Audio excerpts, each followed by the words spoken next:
This is a presentation I originally gave after my second year of doing mission work there in Cambodia. I wanted to put it up online for those of you who weren't able to see it in person, or for those of you who were like me, wanting to do mission work in Cambodia. I know before I came to Cambodia, I did a few YouTube searches for missions in Cambodia, missionaries in Cambodia, and I didn't really see much, so I wanted to change that. Let's jump into it. Who am I and why did I go?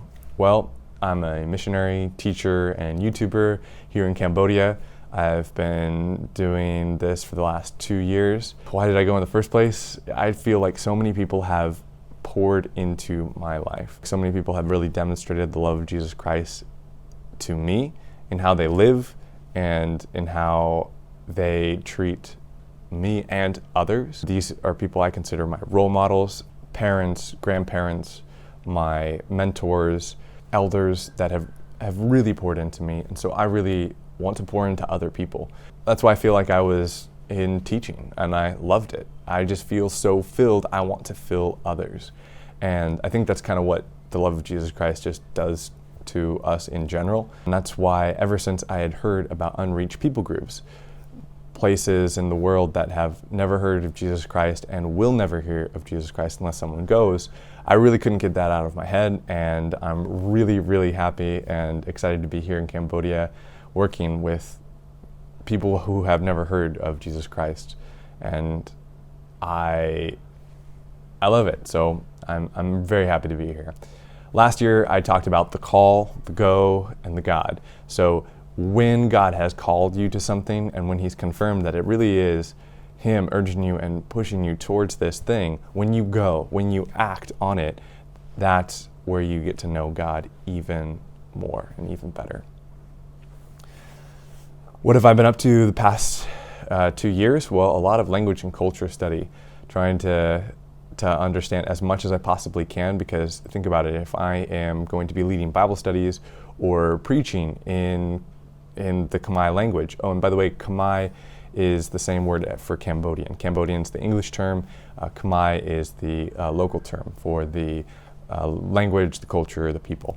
So if I'm going to be preaching in Khmer and doing Bible studies in Khmer, then I need to understand a cultural context. I need to understand what makes sense to people, which is why I try to engage in as much culture as I possibly can, because think about even the ways that you've been impacted, at least the ways I've been impacted, are people who really understand my language, my culture, and that's what I'm hoping to do the same thing. So I've been doing outreach, learning to lead Bible study in Khmer, of course, and making a lot of connections with locals as well as other missionaries here in Cambodia, and that has also been really helpful because there are so many people who have been doing amazing things, and I'm really excited to share with you about some of them. Hopefully I'll be posting some interviews with them on the channel later on.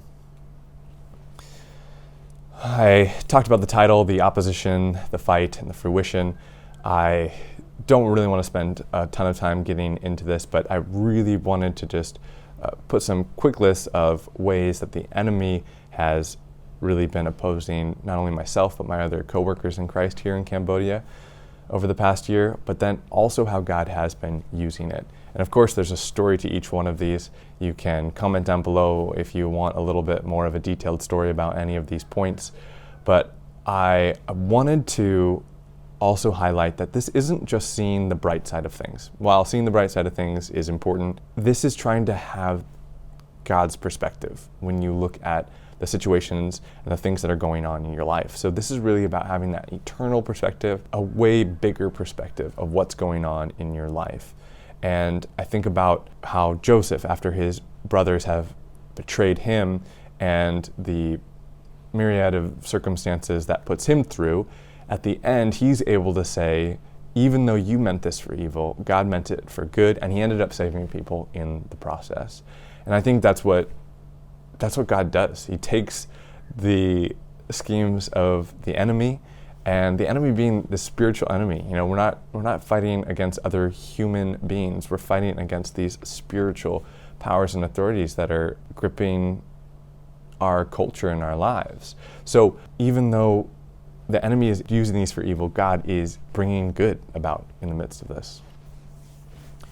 What is an unreached people group? If you don't know what an unreached people group is, then click on the link in the description below. I've posted that link there. It's a really nice summary of what an unreached people group is.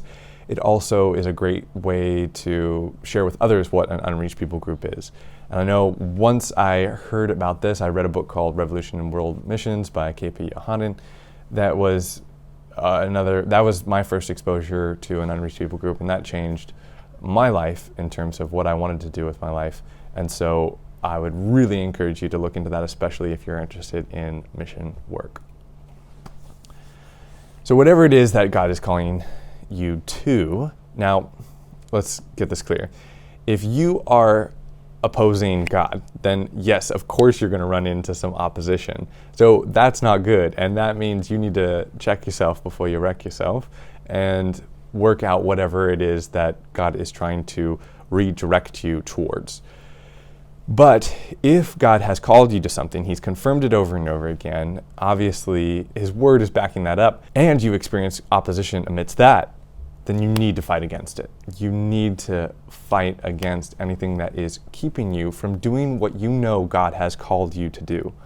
And so remember not to waver in your calling, not just for yourself. Yes, you will reap the benefits over and over again of actually fulfilling that calling on your life, but remember all the people who are looking up to you. That's why I put this picture here of some of the Khmer youth who were out there in the provinces. A few of them are from Phnom Penh, but they're looking to people who are supposedly spiritual mentors or leaders. And so remember, there's lots of people who are looking at your life as well, whether you know it or not. Your life is pointing towards something. And if it's not pointing towards God, what is it pointing to? And what do you want it to be pointing to?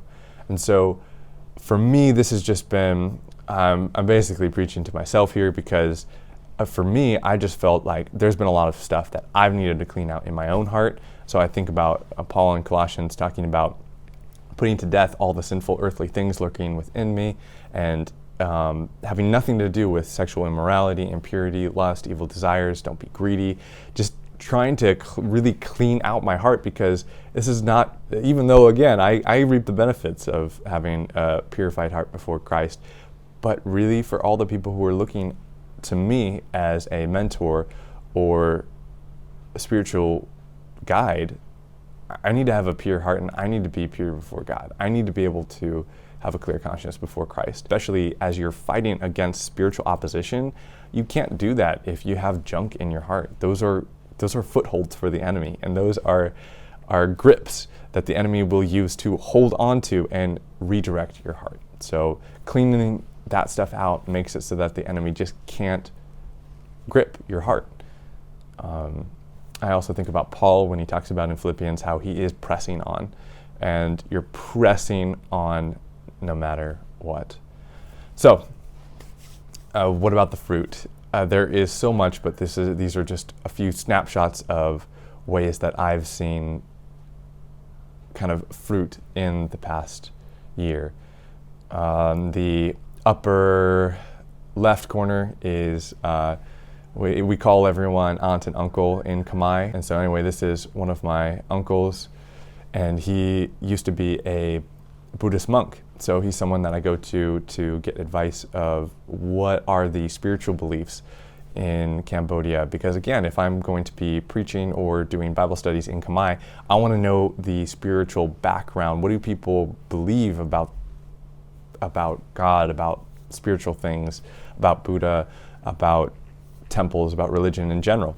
Because I won't be able to contextualize the gospel without having that information. Here, upper right, is a group of guys from my work. We play football and volleyball. We all have different skill sets and different ways that we connect with people, whether because of where we're from, our cultural backgrounds. We have different ways of connecting with people. I know one of my missionary nursing friends obviously is able to connect with moms and moms with babies way better than I would be able to. And in the same way, I feel like when it comes to connecting with Khmer guys, I feel like I have a bit of an in, and I really love these guys. They're my brothers. Khmer guys, it's pretty rough in terms of there's not a lot of kind of emotional support. And it's really interesting. The more I am able to understand Khmer, there's a lot of like pushing each other down. Remember that culturally, the Khmer people have just come out of a war that tore apart the country in the 1990s, and so this generation had parents that really weren't able to really pour into their kids emotionally. And so a lot of these guys really, to give you an example, one of my missionary friends was coaching young guys, and these guys wanted to go into business. So as they were doing their schooling, they had a few tests, and all of the Khmer guys failed the business leadership test, and specifically in terms of emotional intelligence. So they were really confused. They didn't understand why. They went to one of my missionary friends and were like, hey, please, can you help us with this? And she was willing to help the guys, and so she sat down with them and started asking them about, hey, when you lead a team, do you ever give your team members encouragement? And they were like, what? Like, encouragement? Like, what do you mean? And then she was trying to get them to, can you think of a time that someone has encouraged you in your life? And it was just dead silence. And finally, even after kind of helping them reflect and think back more, finally one guy spoke up and said, hey, there was this missionary who taught me English, and he would really frequently encourage me. And she was like, well, what did that feel like? Did that help you work harder? And he said, well, yeah, of course. And he always told me I was good at it, so it made me want to keep doing it. It made me want to keep doing better. Some of these guys have never had people actually encouraging them. One more story, when one of my friends was doing discipleship, he was living with a whole bunch of Khmer guys, and he would frequently encourage this one guy who would always start acting a little bit weird whenever my missionary friend would encourage him. And it happened for a while, and it wasn't until like half a year or a year later that he was figuring out, someone told him, oh yeah, we don't really understand encouragement. We know when someone wants something from us, that's when they start telling us positive things or telling us good things. But the concept of like telling each other they're awesome just with no strings attached, that's really a foreign concept in culture. So you can see why it's so important to understand a cultural background, a cultural context, because without that, you can end up wanting to encourage someone, but actually communicating something completely different in their culture. So this is why I really have a heart for Khmer guys, and really wanting to help build up a sense of kind of emotional strength, and so that they're able to better kind of build up their wives and their kids for the next generation, emotionally and spiritually. And again, these are my brothers. I've loved bonding with them. They're hilarious, super down to earth, and even though there might not be that emotional piece, there's so many other fantastic characteristics that I need to learn from, and that I think the American church can learn from as well. So more on that later.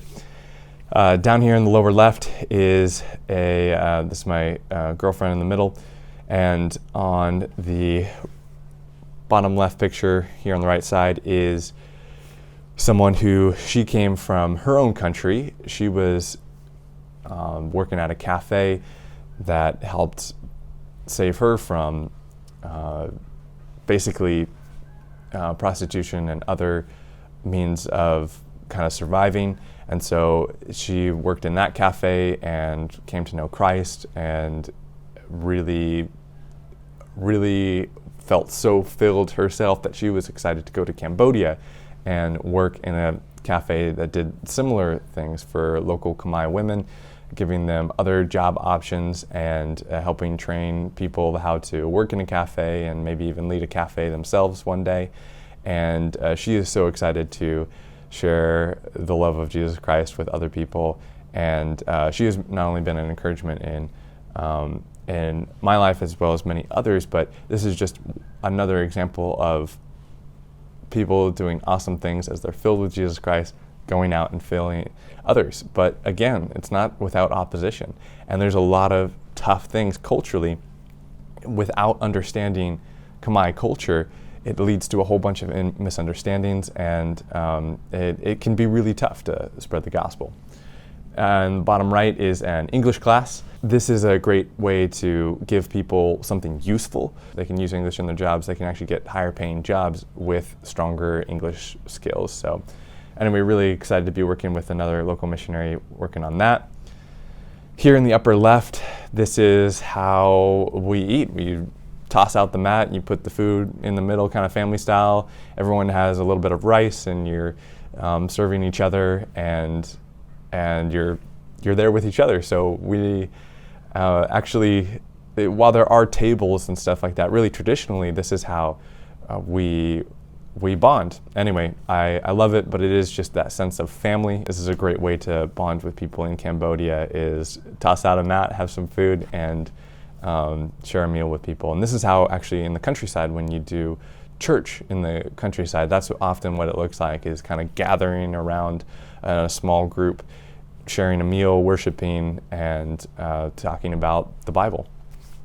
Here in the middle, one of my bros, we play football together. Bottom right here, my brother Vivian, and he would call my coworker a pre-believer. Everyone is either a believer or a pre-believer in my friend Vivian's mind, and I absolutely love that.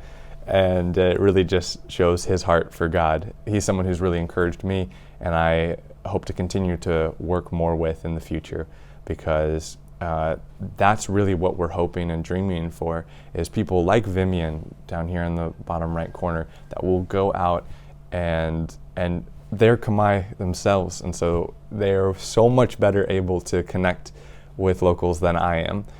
And so I'm just very excited and inspired by Vivian. Up in the upper right corner is myself and my girlfriend, as well as with a younger couple that just got married.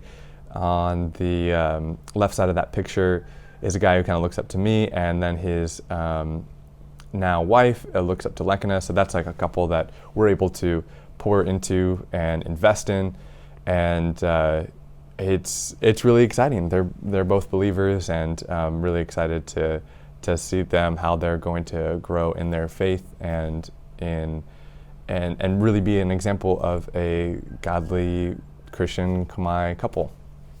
Bottom left corner, this is my friend who is traveling the world doing nursing and sharing the gospel amidst that. She's fantastic and amazing. Hopefully I'll get to interview her at some point and get to put that interview up on the channel. Whatever it is that God's calling you to, and whatever He's equipped you with, use it for His glory. What is Cambodia like? Oh man, down here in the bottom left, we've got all 4 modes of transportation: cow, motorcycle, car, and giant truck with a shipping container. I also really liked the fact that the car's just kind of driving diagonally in the middle of the road. It's kind of how driving works in Cambodia. There are no rules. Supposedly there is laws, but yeah, people don't really follow them. Up in the upper left, I'm diving with one of my bros, Sambat, and he showed me how to get river clams, and we cooked those that afternoon. It was really fun. In the top middle here, we've got guys, they're young engineers. They were showing me some of their projects, and we're in the provinces for Khmer New Year. It's everyone's family during Khmer New Year, and lots of partying going on. And it's a really easy and fun time to connect with people. Upper right, one of my bros, Dam, my girlfriend in the middle, and Dam's newly engaged fiancé. And this is a couple with actually just yesterday we were out in the provinces, and Dom was showing me how to plant rice. And so it's just another fun couple that Lek and I get to bond with and pour into. Bottom right, learning to net fish. One of the coolest things about Cambodia, it's like going back in time. So all of these biblical verses about like casting your nets and shepherding, like they all make sense in a Khmer cultural context, because in Cambodia we still net fish, and in Cambodia we still shepherd. We don't shepherd sheep, but we shepherd cows. Basically, I made this YouTube channel called That Guy in Cambodia. Why did I choose that name? Basically, so when you forget my name, you'll be thinking, oh, what was it? It was that guy, that guy in Cambodia. And maybe it'll stick a little better. So goofy, I know, but if it's memorable, hey, it works. But I made this YouTube channel to help show people what Cambodia is like, and hopefully make it so that if people want to come and do mission work or volunteer here in Cambodia, they can understand the culture a little bit better and more easily connect with people. I also am really hope my dream for the channel is that I could have a weekly and monthly kind of podcast or interview, put testimonies from other Khmer believers up there, and show people what is it like to actually live out the gospel in a Khmer context. So right now it is me just learning to work a YouTube channel, which obviously I'm slow at it and it's really hard while still working a full-time teaching job. So speaking of which, the future, I'm basically in January going to go to full-time mission work. I am so excited for this, because it means that I get to work on all these projects I've been wanting to work on. I would love to work with Khmer guys and create many business startups and ways to get people employed, because that's one thing as you're doing ministry, you really are trying to love on people and meet people's needs as well. And at this point, basically, work has come, as much as I love teaching, it's come to the point where I don't have enough time to do all these things that I originally came to Cambodia for. So what can you do? Ultimately, I would encourage you to keep planting seeds. Keep planting seeds wherever you go. What does that look like? That looks like having a spiritual conversation with someone. That looks like showing people God's love, and especially to people who don't normally get to recognize or receive God's love. It could look like many different things. Inviting people to Bible study and pouring into people spiritually. It can look like a lot of different things, but I would also highly encourage you to stay connected to the master of the harvest. I put pictures of rice planting and rice harvesting up here because we don't make the rice grow. And so just like Paul talks about how it's not, we sow the seeds and we water, but ultimately God gives the growth. And it's the same in people's spiritual life, right? We plant seeds and we can point people to Christ and share with them what God has been doing in our lives. And we can water those seeds by maybe inviting them to church or by loving on them in godly ways and showing them the love of Christ just in how we live, not even just in our actions, or not even just in our words, but in our actions as well. We can do all those things, but ultimately God gives that growth. And so really stay connected to God, because He's the one who's going to bring the growth there. I love this picture here on the bottom left of all of us in the field planting. This is what it looks like. You're doing it with your other brothers and sisters. Planting, it goes so much faster with people. And you almost never see people planting rice like this alone. You do it with people and it goes so much quicker. And you have more fun while doing it. So, being with other people that share that heart and love for God, plant seeds together. And over here on the right, as I'm out here with my friends learning to harvest rice. And again, I didn't make the rice grow. All I'm doing is planting, we're watering, and then we're harvesting. We didn't make the rice grow. And so again, we can't we can't force people to understand or know anything about God.